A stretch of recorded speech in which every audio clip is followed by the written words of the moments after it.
இன்னோர் தோது வனரத்தின் வாயில் முடிந்து அரக்கன் மன்னோர் தன்னை வாழுகினால் வாழ முனிந்து அவனே பெண்ணோர் தோது ஆதி மன்னர்க்காகி பெருநிலத்தார் என்னார் தோதன் என நின்றான் எவ்வுள் கிடந்தானே. அன்பிற்கினிய சன் டிவி நேயர்கள் அனைவருக்கும் வணக்கமும் நல்வாழ்த்துக்களும். அன்பர்களே, இன்று தை 16 29/1/2025 புதன்கிழமை அமாவாசையோடு அமைந்திருக்கக்கூடிய இந்த அற்புதமான நாளில் உங்கள் அனைவரையும் நம்முடைய சிறப்பான ஆலய வழிபாட்டு நிகழ்ச்சிக்கு அன்போடு வரவேற்கின்றோம். இன்றைய தினம் அமாவாசை. இதனை தை அமாவாசை என்று நாம் சிறப்பித்து கொண்டாடுகின்றோம். அதாவது அமாவாசை என்பது மாதம் வந்தாலும் வருடத்தில் 3 அமாவாசையை நாம் விடாமல் முன்னோர்களுக்கு செய்ய வேண்டிய நீர்க்கடன் போன்றவற்றை பித்திரு கடனை தீர்க்க வேண்டும் என்பது ஒரு சம்பிரதாயம். ஆடி மாதத்தில் வரக்கூடிய அமாவாசை ஆடி அமாவாசை என்று சிறப்பித்து நாம் அப்படி பின்பற்ற வேண்டும். அதற்கடுத்ததாக புரட்டாசி மாதத்தில் வரக்கூடிய மகாலய அமாவாசை, அதனையும் நாம் விட்டுவிடாமல் பின்பற்ற வேண்டும். அதற்கடுத்ததாக இந்த தை மாதத்தில் வரக்கூடிய அமாவாசை தை அமாவாசை என்று இதனை நாம் சிறப்பித்து கொண்டாடுகின்றோம். அதாவது ஆடி மாதத்தில் வரக்கூடிய அமாவாசை, ஆடி மாதம் என்பது தட்சிணாயன புண்ணிய காலத்தினுடைய ஆரம்பம். அதற்கடுத்ததாக மகாலய அமாவாசை என்று புரட்டாசி மாதத்தில் பார்த்தோம் என்று சொன்னால், அன்றைய தினம் நம்முடைய பித்திருக்கள், அதாவது நம்முடைய முன்னோர்கள் நம் இல்லத்திலே வந்து தங்கி நமக்கு அருள் ஆசி வழங்குகின்றார்கள். ஆகையினால் அந்த மகாலய அமாவாசை என்பது அப்படி சிறப்பித்து பூஜிக்கப்பட வேண்டியதாக இருக்கின்றது. இன்றைக்கு கொண்டாடக்கூடிய இந்த தை அமாவாசை என்பது எப்படி என்று சொன்னால், உத்தராயண புண்ணிய காலம் தை 1ஆம் தேதி தொடங்குகின்றது. அந்த உத்தராயணம் என்று சொன்னால் சூரியன் வடக்கு பாதையில் தன்னுடைய பயணத்தை செலுத்தக்கூடிய நாள். ஆகையினாலே இந்த உத்தராயண காலத்தில் வரக்கூடிய இந்த அமாவாசை என்பது மிக மிக விசேஷமானது. இன்றைக்கு நாம் விடாமல் நம்முடைய முன்னோர்களுக்கு செய்ய வேண்டிய அந்த நீத்தார் கடனை செய்ய வேண்டும் என்பது விதி. இப்படிப்பட்ட ஒரு சிறப்பு வாய்ந்ததாக இருக்கக்கூடிய இந்த தை அமாவாசை நாளில் எல்லாம் வல்ல பரம்பொருளாக இருக்கக்கூடிய திருமாலாகிய தெய்வம் மண்ணுலகத்திற்கு இறங்கி வந்து ஒரு பக்தருக்காக காட்சி கொடுத்து அற்புத லீலையை செய்த நாள் இந்த தை அமாவாசை நாள். அது எந்த ஊர் என்று சொன்னால், நம்முடைய சென்னைக்கு அருகிலேயே இருக்கக்கூடிய திருவள்ளூர். அந்த திருவள்ளூர் என்று சொல்லக்கூடிய திருத்தலத்தில் வைத்திய வீரராகவ பெருமாள் நம் அனைவருக்கும் நன்றாக தெரியும். அங்கு எழுந்தருளி இருக்கக்கூடிய தாயார் கனகவல்லி தாயார். கனகவல்லி தாயார் சமேத வைத்திய வீரராகவ பெருமாள் என்று இன்றைக்கு நாம் பூஜிக்கக்கூடிய அந்த திருவள்ளூர் பெருமாள் கோவில், அங்கு இருக்கக்கூடிய பெருமாள் யாருக்காக இங்கு வந்தார் என்று சொன்னால், இந்த ஆலயத்திற்கு மேற்கே இருக்கக்கூடிய திருக்குளம், அதற்கு ஹிருதாவநாசினி என்று பெயர். ஹிருதாவநாசினி என்று சொன்னால் இதயத்தில் இருக்கக்கூடிய ஆசையை கூட பாவத்தை கூட அந்த தீர்த்தமானது போக்கெடுத்துவிடும் என்ற கருத்தின் அடிப்படையிலே தான் அதற்கு ஹிருதாவநாசினி என்று அந்த தீர்த்தத்திற்கு அற்புதமான பெயர். அப்படிப்பட்ட அற்புதமான திருக்குளத்தின் கரையில் சாலிகோத்திர மகரிஷி என்று சொல்லக்கூடிய மகரிஷியானவள் எல்லாம் வல்ல பரம்பொருளாக இருக்கக்கூடிய தெய்வத்தை நோக்கி அப்படி தவம் செய்ய தொடங்கினார். அப்படி அவர் தவம் செய்து கொண்டு இருக்கின்ற அந்த சந்தர்ப்பத்தில் என்னாகிற்று என்று சொன்னால், இதை போல ஒரு தை அமாவாசை நாள் அன்றைய தினம் அவர் என்ன செய்தார், பெருமாளுக்காக, அதாவது தன்னுடைய தவத்திற்காக அன்று நைவேத்தியம் செய்ய வேண்டும் என்பதற்காக அவர் உணவு தயாரித்து அதை 3 பங்காக்கினார். அப்படி 3 பங்கு எதற்கு என்று சொன்னால், ஒரு பங்கு இறைவனுக்கு, அதாவது பெருமாளுக்கு, மற்றொரு பங்கு வறியவர்களுக்கு, முன்பின் அறிமுகம் இல்லாமல் வரக்கூடிய அதிதிகளுக்கு, 3வது பங்கு தனக்கு என்று ஒரு உணவை அப்படி 3 பங்காக்கி கொண்டார். அதாவது இப்படித்தான் நாம் உணவை பங்காக்கி நாம் வாழ்க வேண்டும் என்பதும் ஒரு அற்புதமான சாஸ்திரம். அந்த அடிப்படையில் இப்பொழுது இந்த சாலிகோத்திர மகரிஷி 3 பங்காக்கி இறைவனுக்கு நைவேத்தியம் செய்யலாம் என்று நினைத்து கொண்டிருக்கின்ற நேரத்தில் வயதான வடிவத்தில் வந்தார் பெருமாள் அந்த குளக்கரைக்கு. வந்தவர் என்ன செய்தார், சாலிகோத்திர மகரிஷியை பார்த்தார். அவரிடம் பேசத் தொடங்கினார். என்ன பேசினார் பார்ப்போம். இப்பொழுது நாம் திருவள்ளூர் வைத்திய வீரராகவ பெருமானை தரிசிப்போம். இன்றைய தினம் தை அமாவாசையை முன்னிட்டு நாம் அற்புதமாக இந்த மண்ணுலகத்திற்கு இறங்கி வந்த பரம்பொருள் அவதார லீலையை, அந்த திருமாலாகிய தெய்வம் பெருமாள் எப்படி ஒரு எளிய பக்தனுக்காக மண்ணுலகில் இறங்கி வந்து அற்புதம் செய்தார் என்ற வரலாற்றை சிந்தித்துக் கொண்டிருக்கின்றோம். திருவள்ளூர் திருத்தலத்தை அப்படி அடிப்படையாக வைத்து நாம் சிந்திக்கின்ற நேரத்தில் எல்லாம் வல்ல பரம்பொருளாக இருக்கக்கூடிய திருமாலாகிய தெய்வம் வயோதிக வடிவத்தில் இந்த ஹிருத்தாப நாசினி என்று சொல்லப்படக்கூடிய திருக்குளத்தின் கரையில் தமம் செய்து கொண்டிருந்த சாலிகோத்திர மகரிஷிக்கு முன்பாக வந்தார். வந்தவர் என்ன செய்தார்? எனக்கு ரொம்ப பசியா இருக்குப்பா அப்படின்னு அவரை பார்த்து பேசத் தொடங்க, ஆஹா என்ன பாக்கியம் என்ன பாக்கியம் என்று அப்படி சாலிகோத்திர மகரிஷி மனதிலே நினைத்து தான் அப்படி பிரித்து வைத்திருந்த உணவில் முதல் பகுதியை தெய்வத்திற்காக தெய்வமும் இந்த மாதிரி வரக்கூடியவர்களும் ஒன்றுதானே என்று கொடுத்தார். அதை வந்தவர் என்ன செஞ்சார்? சாப்பிட்டார். சாப்பிட்டு முடிச்சுட்டு தின்னும் பசிக்குது பாண்டார். உடனே இரண்டாவதாக அதிதிகளுக்காக, அதாவது விருந்தினர்களுக்காக வைத்திருந்தார் அல்லவா, அதனையும் கொடுத்தார். அதையும் சாப்பிட்டு முடிச்சு பவுல்னு ஒரு ஏப்பத்தை விட்டுட்டு எனக்கு இன்னும் கொஞ்சம் பசிக்கிற மாதிரியே இருக்குதுப்பா அப்படின்னு வந்தவர் சொல்ல, ஆஹா இறைவனுடைய பாக்கியம் என்று அப்படியே அடியனுடைய மிகப்பெரிய புண்ணியம் என்று அந்த பாகத்தையும் வந்திருக்கக்கூடியவரிடம் கொடுத்தார். இது நிகழ்ந்த நாள் என்ன என்று சொன்னால் தை அமாவாசை. அதாவது இந்த சாலிகோத்திர மகரிஷி தவம் செய்கின்ற நேரத்தில் அவர் எதையும் சாப்பிடாமல் இறை நாமத்தை மட்டுமே சாப்பிட்டு அப்படி ஒரு தவம் செய்து கொண்டிருந்தார். தை அமாவாசை என்றுதான் அவர் உணவு தயாரித்து சாப்பிட வேண்டும் என்று சாலி என்று சொல்லக்கூடிய ஒரு வகையான நெல், அந்த நெல்லில் இருந்து அரிசியை எடுத்து அதை உணவாக்கி இவர் அப்படி தவம் செய்கின்ற காரணத்தினாலே இந்த முனிவருக்கு சாலிகோத்திரர் என்ற பெயரானது ஏற்பட்டது.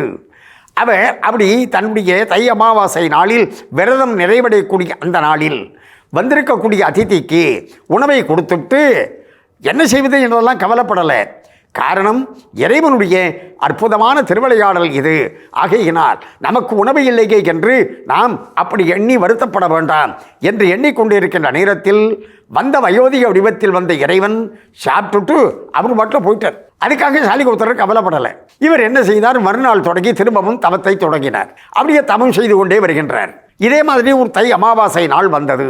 வந்த நேரத்தில் முன்பு முதிய வடிவத்தில் வந்தார் அல்லவா இறைவன், அதே வடிவத்தில் இப்பொழுது திரும்பவும் வந்தார். அவரை பார்த்த உடனேயே சாலிகோத்திரர் என்ன செய்தார்?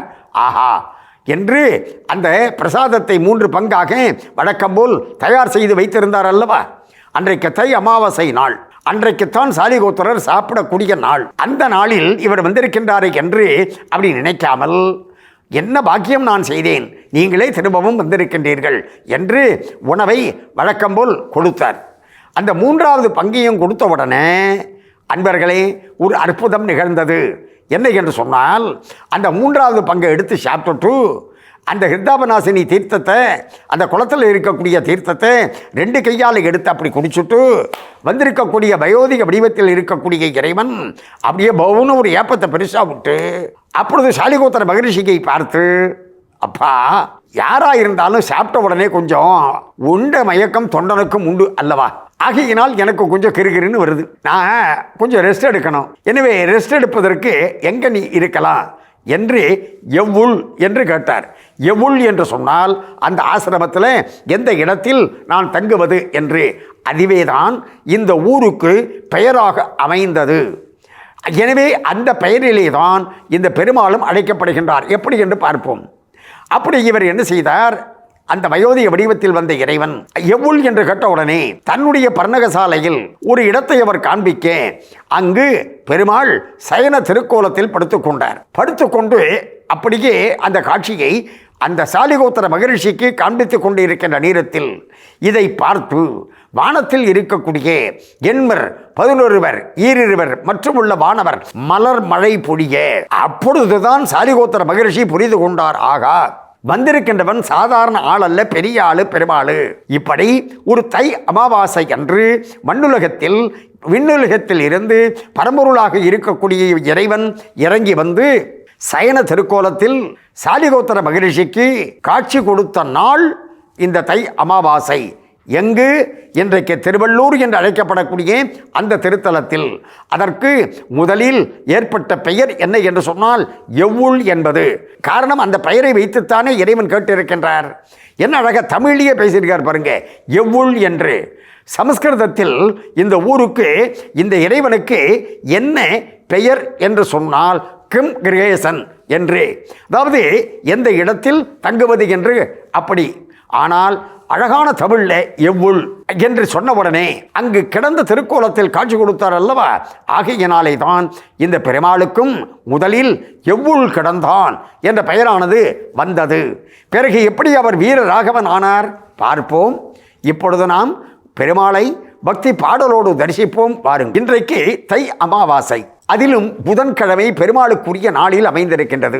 இந்த பெருமாளுக்கு உரிய நாளில் அமைந்திருக்கக்கூடிய இந்த நாளில் திருவள்ளூர் ஸ்ரீ வீரராகவ பெருமானை பற்றி சிந்திக்க தொடங்கினோம் அல்லவா. அதாவது அந்த இறைவனுக்கு ஆதியில் ஏற்பட்ட பெயர் என்ன என்று சொன்னால் எவ்வுள் கிடந்தான். அதை, அந்த வார்த்தையை வைத்துத்தான் ஆழ்வாரும் பாசுரம் பாடியிருக்கின்றார். ஆனால் அவர் எப்பொழுது வீரராகவன் ஆனார் என்று சொன்னால், திருமங்கை ஆழ்வார் என்ன செய்தார், இந்த திருத்தலத்திலே வந்து இந்த பெருமாளை பாடுகின்ற பொழுது 10 பாசுரங்கள் பாடினார். அந்த 10 பாசுரத்தில் பார்த்தீங்கன்னு சொன்னாக்க, ஒவ்வொரு பாசுரத்திலையும் முதல் 2 வரி ராமாயணத்தை பற்றியும், அதற்கடுத்ததாக 2 வரி மகாபாரதத்தை பற்றியும் அப்படியே அமைத்து 10 பாசுரங்களில் பாடியிருக்கின்றார். அப்படி ஒரு பாசுரத்தில் அவர் குறிப்பிடுகின்ற பொழுது அந்த இறைவனை ராமனாக ராகவனாக நினைத்து அவர் பாடினார் அல்லவா. ஆகையினாலே தான் இந்த இறைவன் ராகவன் என்றும் அப்படி வீர ராகவன் என்றும் அழைக்கப்படுகின்றார். வைத்திய வீரராகவன் என்று அழைக்கப்படுவதற்கு ஒரு காரணம் இருக்கின்றது. அது என்ன என்பதை நம்ம பார்ப்போம். அதற்கு முன்பாக அன்பர்களே, அந்த பாசுரத்தை எப்பொழுது நாம் சிந்திப்போம். முன்னோர் தூது வானரத்தின் வாயில் முடிந்து, அரக்கன் மன்னூர் தன்னை வாளியினால் மாள முனிந்து, அவனே பின்னோர் தூது ஆதி மன்னர்க்காகி பெருநிலத்தார் இன்னார் தூதன் என நின்றான் எவ்வுள் கிடந்தானே என்று முதல் 2 வரியிலே ராமாயணத்தையும் அடுத்த 2 வரியிலே மகாபாரதத்தையும் இணைத்து பாடியிருப்பதற்கு எடுத்துக்காட்டு இந்த ஒரு பாசுரம். எப்படி என்று சொன்னால், அதாவது ராமபிரான் என்ன செய்தாரா, தன்னுடைய சொந்த வேலையாக, சொந்த காரியத்திற்காக அனுமன் என்று சொல்லக்கூடிய தூதனை அனுப்பினான். அப்படி அனுப்பி அவன் என்ன செய்தான், மிகப்பெரிய வில், மிகப்பெரிய அம்பு ஆகியவற்றை வைத்து அந்த அரக்கனுடைய ஊரை, அதாவது ராவணனுடைய ஊரை அழித்தான் என்று முன்னோர் தூது வானரத்தின் வாயில் முடிந்து, அரக்கன் மன்னூர் தன்னை வாளியினால் வாழ முனிந்து. வாளி என்று சொன்னால் பக்கெட்டு நினைக்கப்படாது, அம்புன்னு அர்த்தம். அப்படி செயல்பட்ட அந்த இறைவன் தான் பின்னால் அப்படியே கிருஷ்ணாவதாரத்தில் அடியவர்களுக்காக தானே தூதாக நடந்து சென்று அந்த துரியோதனன் சபையில் மண்ணுக்கும் எண்ணுக்குமாக மிகப்பெரிய விசுரூபத்தை காண்பித்து கொண்டு நின்றான். அவன் எவ்வுள் கிடந்தான் என்று குறிப்பிட்டார் ஆழ்வார் அல்லவா. அதாவது இன்னார் தூதன் என நின்றான் எவ்வுள் கிடந்தானே என்று. அதாவது எவ்வுள் என்று சொல்லக்கூடிய இந்த திருவள்ளூரில் அப்படி கிடந்த திருக்கோலத்தில் இருக்கக்கூடிய இறைவன் தான் இப்படிப்பட்ட லீலையை செய்தவன் என்று. இப்படி ராமாயணத்தையும் மகாபாரதத்தையும் இணைத்து ராமனாக இருந்தவனும் கண்ணனாக இருந்தவனும் இந்த இறைவன் தான் என்று. இவர் எப்பொழுது வைத்திய வீரராகவன் ஆனார் என்று சொன்னால், வடலூர் வள்ளல் பெருமான் ராமலிங்க அடிகளாரை பற்றி நமக்கு நன்றாக தெரியும். அவருக்கு என்ன ஆயிற்று, கொஞ்சம் அப்படியே வயிற்று வலி வந்தது. அப்படி வயிற்று வலி வந்த நேரத்தில் அவர் இந்த திருவள்ளூர் பக்கம் வந்த பொழுது, ஆஹா வீரராகவா எனக்கு வயிற்று வலி என்று அப்படி மனமுருகி வேண்ட அந்த வயிற்று வலி அப்படியே பஞ்சாக பறந்து போனது. ஆகையினால் அவர் என்ன செய்தார், போற்றி பஞ்சகம் என்று 5 பாடல், பஞ்சு மாதிரி அந்த வைத்த வலி பறந்து போன உடனே ஒரு 5 பாட்டு பாடினார். அப்படி அதில் வைத்திய வீரராகவா போற்றி என்று அவர் குறிப்பிடுகின்றார். அதோடு மட்டுமல்லாமல் ஒவ்வொரு பிறவிதோறும் வரக்கூடிய பிறவி நோய் இருக்கின்றது அல்லவா, அதனையும் இவன் தீர்த்து மறுபிறவி இல்லாத தன்மையை நமக்கு தரக்கூடியவன். அதுதான் அந்த வைத்திய வீரராகவன் என்பதற்கு உண்மையான பொருள் என்று நாம் எடுத்துக்கொள்ள வேண்டும். இந்த ஆலயத்தில் இருக்கக்கூடிய கனகவல்லி தாயார் அற்புத வரப்பிரசாதியாக விளங்கக்கூடியவர். இந்த திருவள்ளூர் வீரராகவ பெருமாளுடைய ஆலயமானது அகோபிலமிடம் அந்த ஆதீனத்தின் கட்டுப்பாட்டில் சிறப்பாக இயங்கி வருகின்றது என்று சொன்னால் மிகையல்ல. அதாவது நாம் என்ன வேண்டுகின்றோமோ அவற்றை உடனடியாக தரக்கூடிய அற்புத தெய்வமாக இருக்கக்கூடிய திருவள்ளூர் ஸ்ரீ கனகவல்லி தாயார் சமேத வீரராகவ பெருமாளுடைய அருளால் நம்முடைய நேயர்கள் அனைவரும் எல்லா நலமும் பெற்று பல்லாண்டு பல்லாண்டு வாழ வேண்டும் என்று பிரார்த்தனை செய்து கொண்டு இந்த அளவில் நிறைவு செய்து கொள்வது நாகை முகுந்தன். நன்றி, வணக்கம், வாழிய.